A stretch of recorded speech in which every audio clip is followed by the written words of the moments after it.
Happy New Year and welcome to my 2023 predictions for the year. So we'll talk about what's coming and let's cut straight through the bullshit. My November 2021 predictions for 2022 were that oil prices were going higher.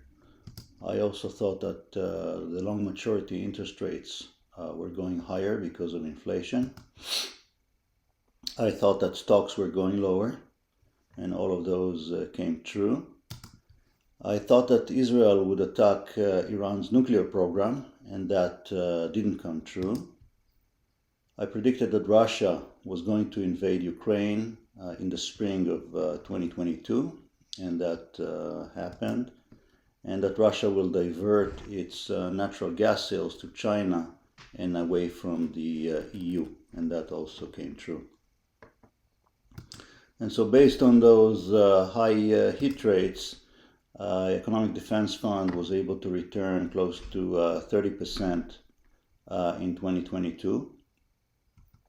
And one other thing that I observed back in November 2021 was that if the central bank, the Fed, was going to increase interest rates in a slow manner, then what would happen is that the real interest rate would not change much, because of if inflation rises higher than the nominal interest rate or at the same pace, then there would be no change in the real interest rate, and that would cause stocks and real estate and inflation to continue going higher.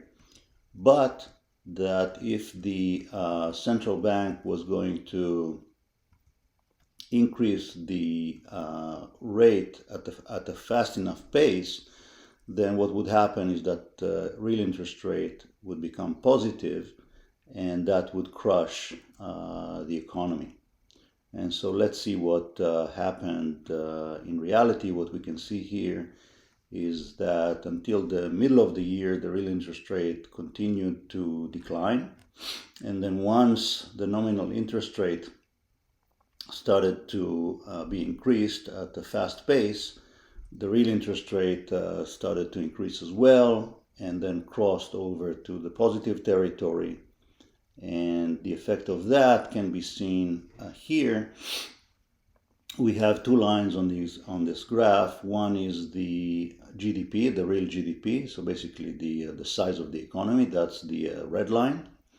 And we have the blue line, which is the ratio, the share of the GDP that is investment. And what we can see is that when we have a decline in the blue line, when we have this gap, we have a few examples here. We have this period here where we have a decline in the share of investment, and that typically is followed by a drop in real GDP. And the same happened in this period here. We had a decline in the share of investment that was followed here by a slowdown in the GDP.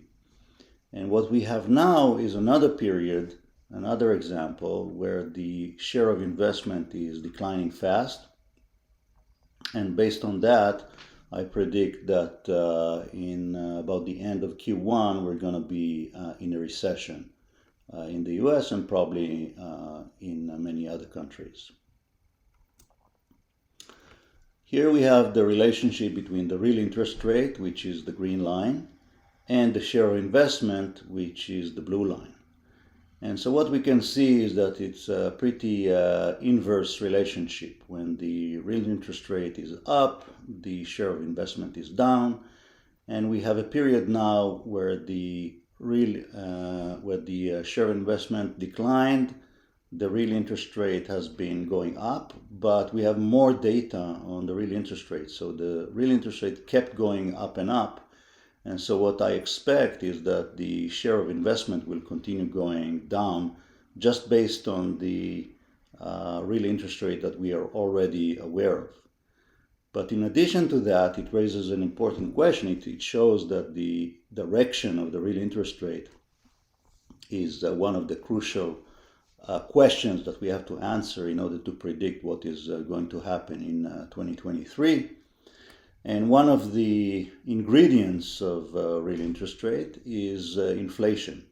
And what we can see here, the blue line is the price level. So we can see that the price level has stabilized, and there's no more crazy increases in prices as we had during the 2021 and the beginning of 2022.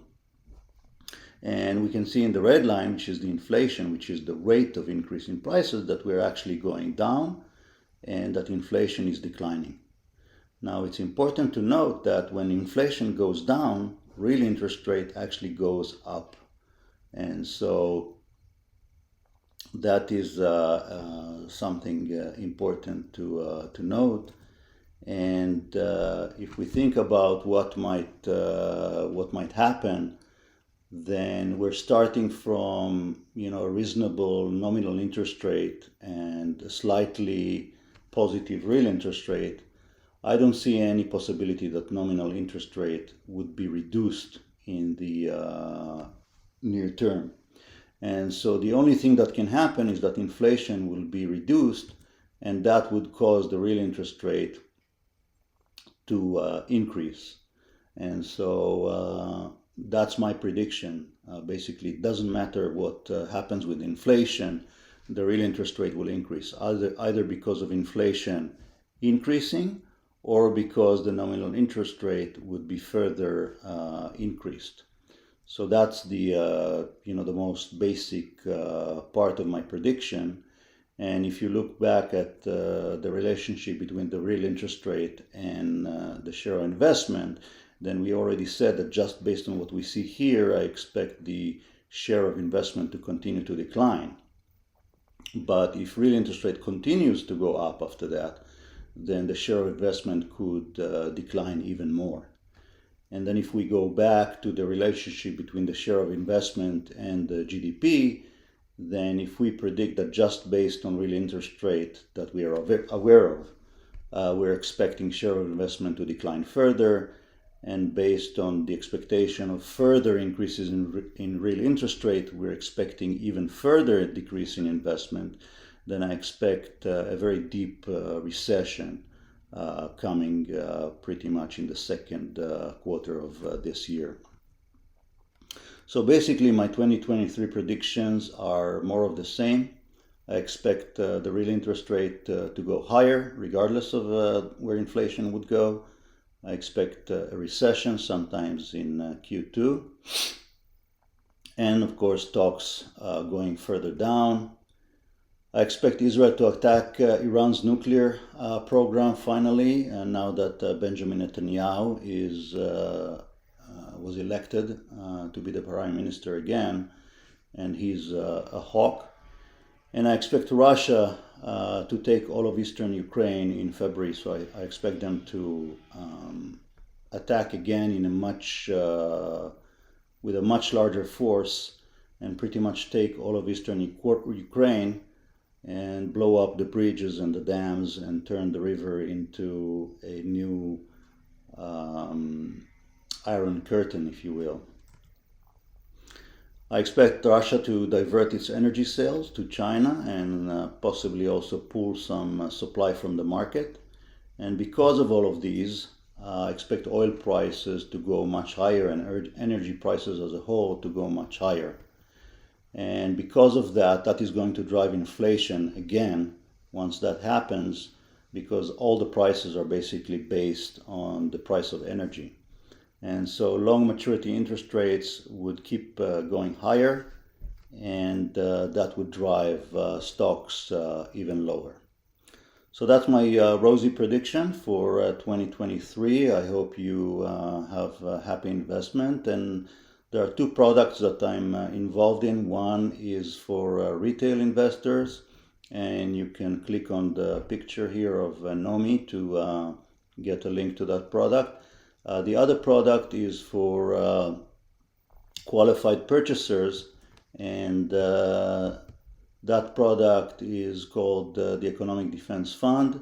It's a macro long-short equities hedge fund, and you can see the pitch deck available clicking on here. So thank you for watching, and successful investment.